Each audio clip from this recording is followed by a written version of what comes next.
Oh, look who called in, the former Celtic great. He's the current broadcaster, analyst for the Celtics, Cornbread Maxwell. Cornbread Maxwell joining us. Hey, Cornbread, how are you? Hey, gentlemen, how you guys doing today? How is morale with the Celtics? Pretty damn good. I think if you up 3-0, I think it's pretty good. The Celtics seem to be hitting on all cylinders. You still got guys right now who are out, obviously, who won't play this year, but the guys who are here, and talked to Brad Stevens yesterday, really happy right now with the results and the way his team is playing. If I would have told you when Kyrie went down that you guys got a chance to go to the Eastern Conference Finals, what would you have said? Well, if you told me Gordon Hayward went down in the first 5 minutes of the season, I'm thinking that you're crazy. So if you say Kyrie going down, I'd definitely say you were doubly crazy. It's just the fact that everybody stepped up. Terry Rozier is going to another level right now, but shouldn't be surprised, the guys he's played against. Isaiah over the last couple of years, and then under the tutelage of Kyrie Irving, he stepped up his game. Jason Tatum has been unbelievably good. And the Celtics, I think Brad Stevens right now is showing that he is possibly the best coach right now in the NBA. These last minutes of these 3 games, we've seen a different coaching philosophy and style. What have you seen from Brad Stevens with certainly with these out of bounds plays after a timeout? I mean, he's really remarkable with that. Obviously he's a great coach. I'm glad that the nation is remembering that he's a great coach, going back to his Butler days. But these are special moments here, Cedric. Yeah, I think if you look at him as a coach, and it was really strange. I think Celtic Nation for a while kind of held their breath when Doc Rivers left, going out to Los Angeles, and then all of a sudden Danny Ainge goes out and gets this guy that none of us really knew about, but Danny had covered it for the longest time, so he understood and ownership understood, and Brad Stevens has come in and been he's been a remarkable coach. I'm wondering, Ainge was, is he in the Basketball Hall of Fame? Well, you know what? Look what his resume has done. He's won several championships. Look what he's done as a general manager of this team, getting personnel and the trades he's made. It's going to be hard not to put Danny in there with his complete resume. If you think about his total package as a player, Danny was good. But with his resume now, getting Kevin Garnett, getting Kyrie Irving, having the Celtics with all this cap room and flexibility, he's done an unbelievable job. So, yeah, there could be a nod there. Well, he was a great college player at BYU, and then he was a very good player. So, wait a minute. So he says. That's what he tells me. No, I remember watching. I remember watching Ainge when he was in college. And he was he averaged 24 a game as a senior, Cornbread. So, Ainge was good. He was good and a great athlete. And then he played well for the Celtics, won some championships there. But I think if you include what he's done as a GM, you might have the best coach in the NBA and you might have the best GM in the NBA. Well, Danny has done some unbelievable moves. To go out and get Kyrie Irving. To make a move here. Look at the biggest one, the latest one. You think about Philadelphia. Celtics had the first pick in the draft last year, and they decide they're going to give this pick to Philadelphia. Philadelphia gives wanted folks. They get him. Celtics wanted Tatum, and they were able to get Tatum, and that gave them an opportunity to go out and get Gordon Hayward.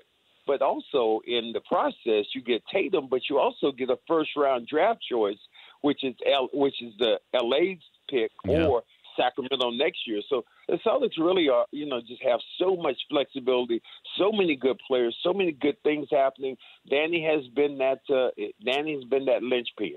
He's Cornbread Maxwell. He's the radio analyst for the Boston Celtics. If the Celtics match up against LeBron, how is this?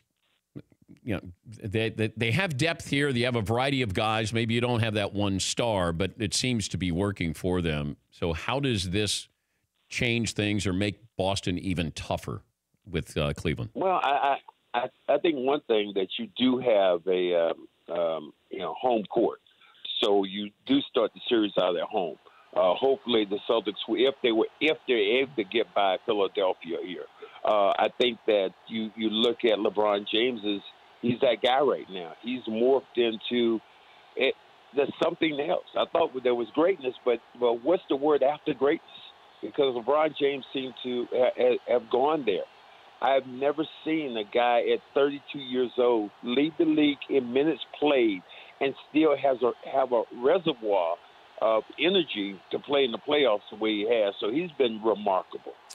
At his best, which is probably this year, how does LeBron compare to Bird, the best year of his career?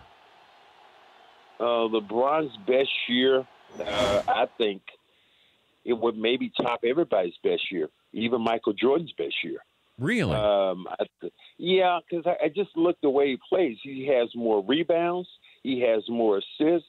He has more block shots. You can talk about eras all you want to, but LeBron James reminds me more of a better Magic Johnson, being able to put the ball on the floor, defending the way he does, scoring the basketball. Remember the three-point shot, even as, I know, Dan, you are a big Larry Bird fan, and you like to needle me from time to time, but the three-point shot really wasn't really in vogue during Larry Bird's first championship when we played against Houston. During that series, the last game in Houston, the sixth game, only 5 3-pointers were attempted for the whole game. So the game has just changed so much that you think how guys play it, how they perform. And even if you think as great as Jordan was, would he not have to change his game right now to fit into what they do in the NBA? Jordan, he'd probably be a right-handed version of Harden. Not as good as three-point shooter, but that ability to take contact. But he could also beat you to the hoop, and he can also shoot a jumper. But I know when we start to mix generations, that's where it gets a little dicey there. I just think Bird at his best when he was maybe 30, when he almost averaged a triple-double, probably was better than LeBron's best year. But LeBron's a better player, and you think LeBron's better than Magic Johnson?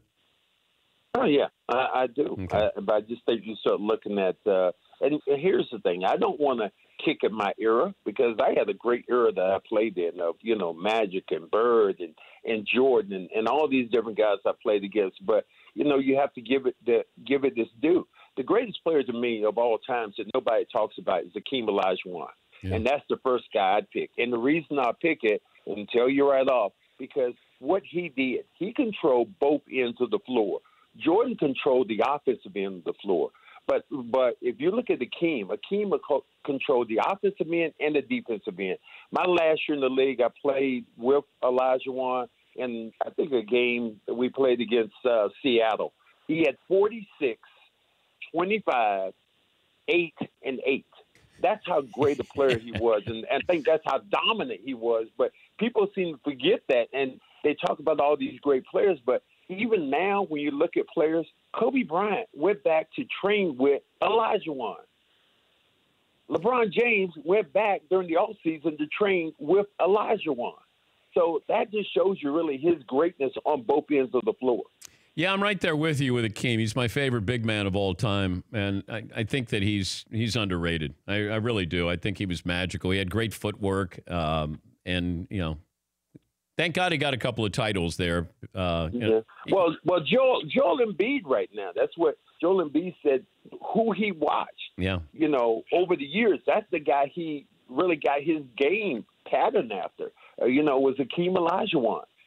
Not only was Hakeem a great basketball player, but he was a psychic goalie. And that, to me, is one of those things where you think about a guy's footwork and what he's able to do his athleticism.